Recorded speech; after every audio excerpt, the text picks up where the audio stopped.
দেখো, গ্রামারের অন্যতম দুটো জায়গা হচ্ছে, একটা হচ্ছে টেন্স আর হচ্ছে সেন্টেন্স মেকিং করা, তাই তো?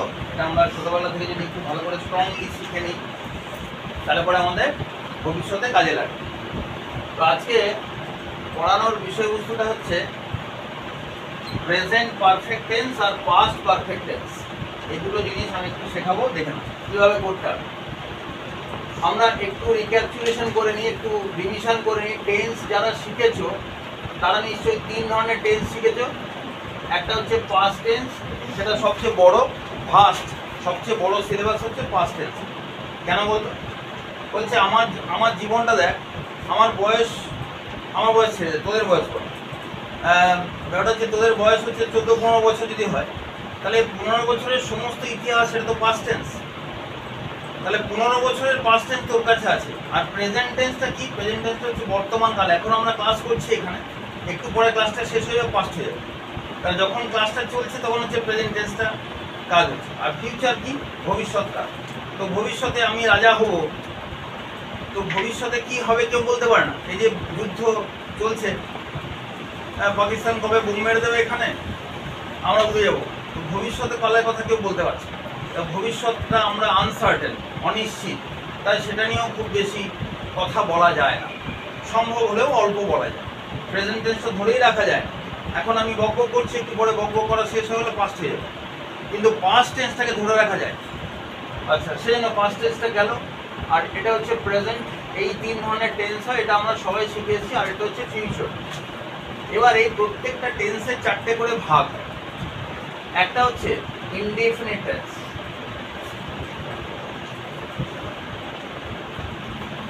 Indefinite tense. একটা হচ্ছে কন্টিনিউয়াস টেন্স। একটা হচ্ছে পারফেক্ট টেন্স। আর একটা হচ্ছে পারফেক্ট কন্টিনিউয়াস টেন্স।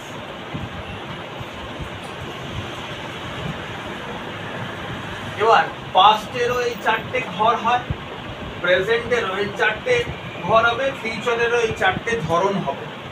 ঠিক আছে? আগে আমরা ক্লাসে ইনডিফিনিট আর কন্টিনিউয়াসটা বুঝেছি।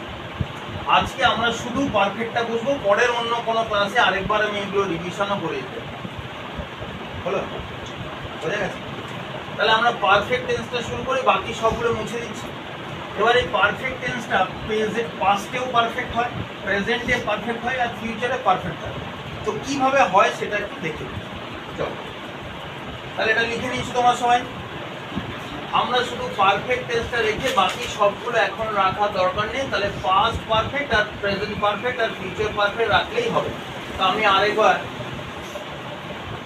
সুন্দর করে হেডিং দিয়ে দিচ্ছি, সেটা হচ্ছে পারফেক্ট টেন্স।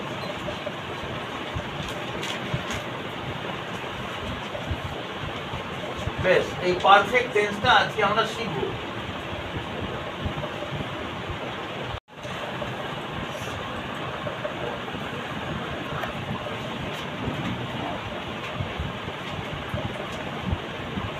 দেখো, প্রথমে পাস্ট পারফেক্টটা সোজা, তাই পাস্ট পারফেক্টটা আগে করছি।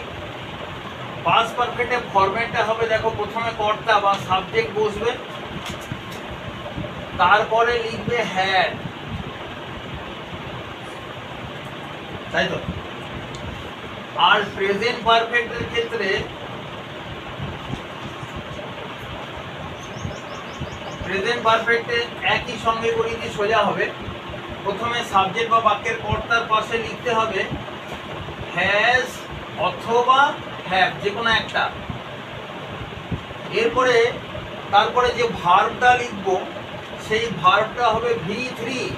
এইবার তোমাদের কাজে লাগবে পাস্ট পার্টিসিপেল ফর্ম। ওই যে তিনটে ঘর লিখেছিলে ভার্বের, একটা ভার্ব, একটা ভার্বের পাস্ট ফর্ম, আর একটা পাস্ট পার্টিসিপেল লেখা ছিল, ওই পাস্ট পার্টিসিপেলটা এবার কাজে লাগবে। পাস্ট পার্টিসিপেল লাগবে, এখানে হচ্ছে V3। দেখো, এটা হচ্ছে ফরম্যাট। এরপরে বাকি অংশটা হবে বাক্যের অবজেক্ট পার্ট। অবজেক্ট পার্ট, তাহলে কি বললাম? সাবজেক্ট মানে হচ্ছে বাক্যের কর্তা, তাই তো? তাহলে বাক্যের কর্তা সাবজেক্ট, এখানে হ্যাড এবং V3 ভার্বের তৃতীয় form, first participle form of the verb.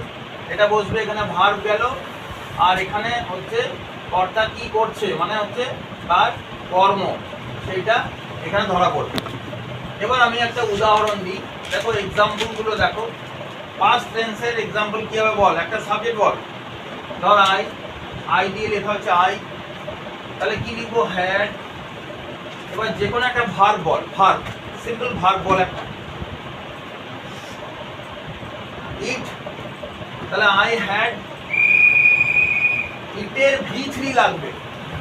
এবার আমি লিখছি ইট, ইট মানে খাওয়া, এটার পাস্ট ফর্ম কি আমরা শিখেছি, এট, তার V3 কি, ইটেন, ইটেন। তাহলে আমি এখানে কোনটা ব্যবহার করব, ইটেনটা। তাহলে I had eaten, I had eaten লিখছি, বেশ, ইটেন লিখলাম। আমি কি খেয়েছি, এটা কিছু খেয়েছি, রাইস, রাইস খেয়েছি, কিন্তু এটা কোনো পাস্ট পারফেক্ট টেন্স হলো না। পাস্ট পারফেক্ট টেন্স হতে গেলে আরেকটা জিনিসে খেয়াল রাখতে হবে, কি শোনো, আই হ্যাড ইটেন রাইস, আমি ভাত খেয়েছি, কিন্তু পাস্ট পারফেক্ট টেন্স তখনই হবে যখন অন্য কোনো একটা কাজ করা হয়েছে। কারেন্ট চলে গেল, কারেন্ট একটু সরে দাও, এই কারেন্ট একটু সরে দাও, ভেরি গুড, থ্যাংক ইউ। গরমে পচো।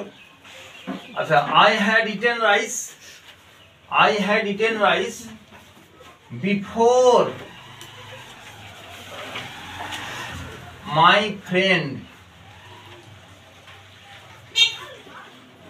কেম। ভালো করে বুঝতে হবে এটা, কেমটা কোন টেন্স লিখলাম, past tense. Before my friend came মানে কি, আমার বন্ধু এসেছিল। তাহলে আমার বন্ধু এসেছিল, তার আগে আমি ভাতটা খেয়ে ফেলেছি। এই ধরনটা থাকলে তবে সেটা পাস্ট পারফেক্ট টেন্স হয়। কিন্তু এখন তোমাদের ধরো ক্লাস 7, 6, 7, 8 স্ট্যান্ডার্ডে শুধু আই হ্যাড ইটেন রাইস করলেই আপাতত পাস্ট পারফেক্ট বোঝা যাবে। কিন্তু পাস্ট পারফেক্টের নিয়ম হচ্ছে বাক্যটিতে অন্য কোনো পাস্ট টেন্স থাকতেই হবে। পাস্ট টেন্স, নর্মাল পাস্ট হলো। যেমন আরেকটা দিয়ে দেখো, মাই ফ্রেন্ড, আগের দিন অয়ন বলছিল যে আমাদের ট্রেন মিস হয়ে গেল, তাহলে my friend had reached the station.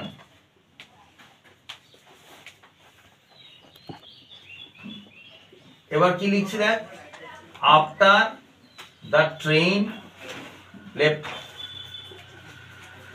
তার মানে কি, ট্রেন ছেড়ে পালিয়েছে, ট্রেন লেফট, ট্রেন ছেড়ে পালিয়েছে। আফটার মানে কি, তারপরে, তাহলে আফটার ট্রেন লেফট, ট্রেন ছেড়ে পালিয়েছে। এবার এদিকে এসো, my friend had reach the station, তাহলে আমার বন্ধু স্টেশনে পৌঁছেছে, বাবু স্টেশনে পৌঁছেছেন, তার আগেই ট্রেন ছেড়ে পালিয়েছে। আফটার দ্য ট্রেন লেফট মানে ট্রেন ছাড়ার পরে স্টেশনে গেছে, তার ট্রেন পায়নি। বোঝা গেছে? এটাকে বলা হয় পাস্ট পারফেক্ট টেন্সের ফর্মস। এইভাবে পাস্ট পারফেক্ট টেন্স করতে হয়। দেখো কে বোঝেনি আবার বলো। তাহলে had V3, had V3, V3 গুলো মুখস্থ করতে হবে, খাতাতে লেখানো আছে। V3 ভার্বের পাস্ট পার্টিসিপল ফর্ম, যেমন গো, পাস্ট হচ্ছে ওয়েন্ট, পাস্ট পার্টিসিপল হচ্ছে গন। তাহলে গনটাকে ব্যবহার করব। তাহলে he had gone to Delhi, সে দিল্লিতে গেছে। Before the meeting started, before the meeting started, তার মিটিংটা শুরু হয়েছিল, তার আগেই তিনি দিল্লিতে পৌঁছে। বিফোর, আফটার, এরকম একটা ফর্ম থাকবে। তাহলে হ্যাড আর V3টা মনে রাখো, তাহলে ফরম্যাটটা ক্লিয়ার হবে। কটা সেন্টেন্স আমি বোর্ডে লিখে দিচ্ছি, একটু চট করে লিখে নিতে হবে। আমি এরপরে প্রেজেন্ট পারফেক্ট টেন্সটা করাবো, একটু লিখে ফেলো চট করে।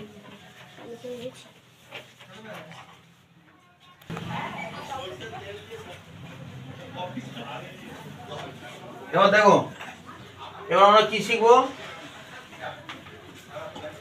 Present perfect tense.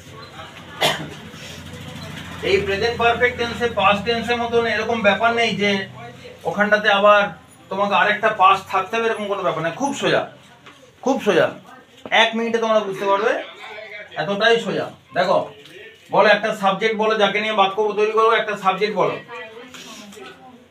আই, সবচেয়ে সোজা সাবজেক্ট হচ্ছে আই। পৃথিবীতে আর কোনো সোজা সাবজেক্ট নেই, সব বাক্যই আই, আমি খাবো। আইয়ের পরে কি হয়, হ্যাভ না হ্যাজ? তাহলে দেখো এখানে এই যে হ্যাজ আর হ্যাভটা একটু বলে দিই। হ্যাজ হবে যখন সিঙ্গুলার থাকবে, আর হ্যাভ হবে যখন প্লুরাল থাকবে, ঠিক আছে? এবার অনেক জিজ্ঞেস করবে, স্যার আই তো সিঙ্গুলার, তাহলে স্যার ওখানে হ্যাজ হচ্ছে না কেন? এবার আমার একটা বক্তব্য আছে, সবুজ কালিতে লিখছি, সেটা হচ্ছে প্লুরাল হবে, সব প্লুরালে হ্যাভ বসবে, তার সঙ্গে জুড়ে নাও আই আর ইউ, এই দুজন সবসময় প্লুরালই থাকতে চায়। এরা কখনো সিঙ্গুলার আর হচ্ছে না, আমি আর তুমি, এরা কখনো সিঙ্গুলার হয় না, সিঙ্গুলারই হয় একটা করে লোক, অথচ এরা প্লুরালের মতন ভাব প্রকাশ করে। তাহলে কি হলো, প্লুরাল হবে শুধু আই ইউ এবং যে কোনো প্লুরাল, প্লুরাল মানে অনেক বোঝাতে বহু বচন যেটা, আর সিঙ্গুলার বাকি সব সিঙ্গুলারে হ্যাজ হবে। তাহলে আই যেহেতু সিঙ্গুলার কিন্তু প্লুরালের ভাব লিখে দিয়েছি আমি, তাহলে আই এর পরে কি হবে, হ্যাভ হবে। তাহলে আই হ্যাভ, এবার একটা ভার্বের V3 বসিয়ে দাও। আই হ্যাভ ইটেন, এখানে লিখলাম ইটেন এ ম্যাঙ্গো, আমি এইমাত্র একটা ম্যাঙ্গো খেলাম। এইমাত্র কোনো কাজ সম্পন্ন হয়েছে তাকে আমরা প্রেজেন্ট পারফেক্ট টেন্স বলি। আমি ক্লাস শুরু করলে এখানে দাঁড় হাজার চুলকুনি মহল,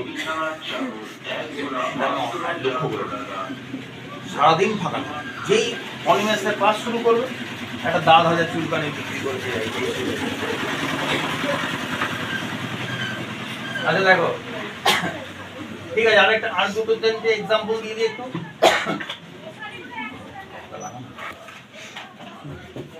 আরেকবার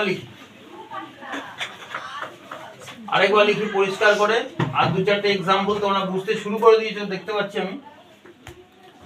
একটা কর্তা বলো,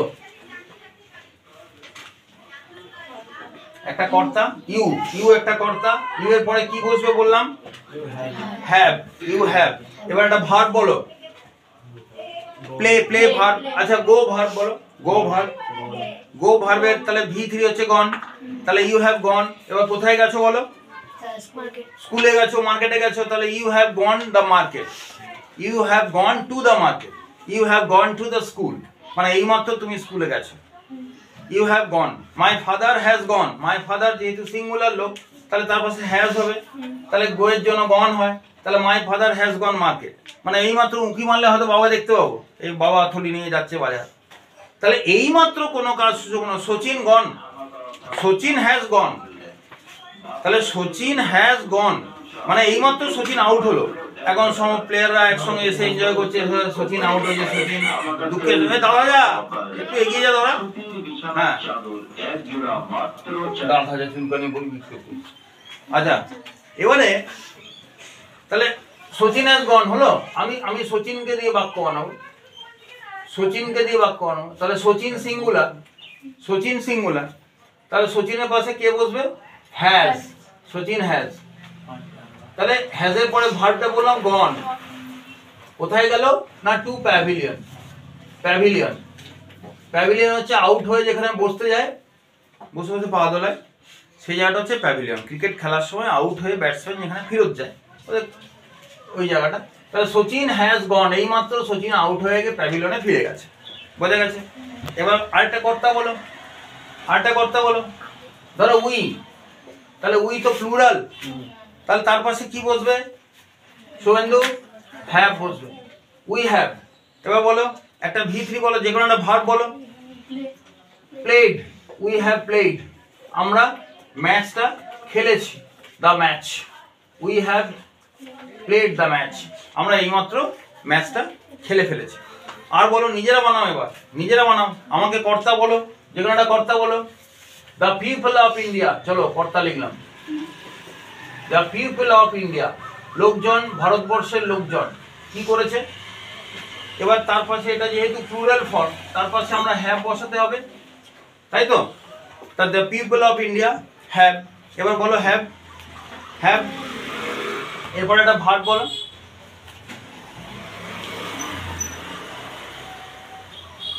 রান, অ্যাওয়ে। ভারতের লোকজন দৌড়ে পালিয়েছে পাকিস্তানের বোমের ভয়ে। এটা একটা বাক্য, জাস্ট একটা sentence. The people of India have run away, the people of Pakistan have run away. ইন্ডিয়াটা বাদ দিয়ে পাকিস্তান করে দিতে বলছে ওনাকে, তো চলো, the people of Pakistan have run away, the people of Pakistan have run away. দেখ বোঝা গেল?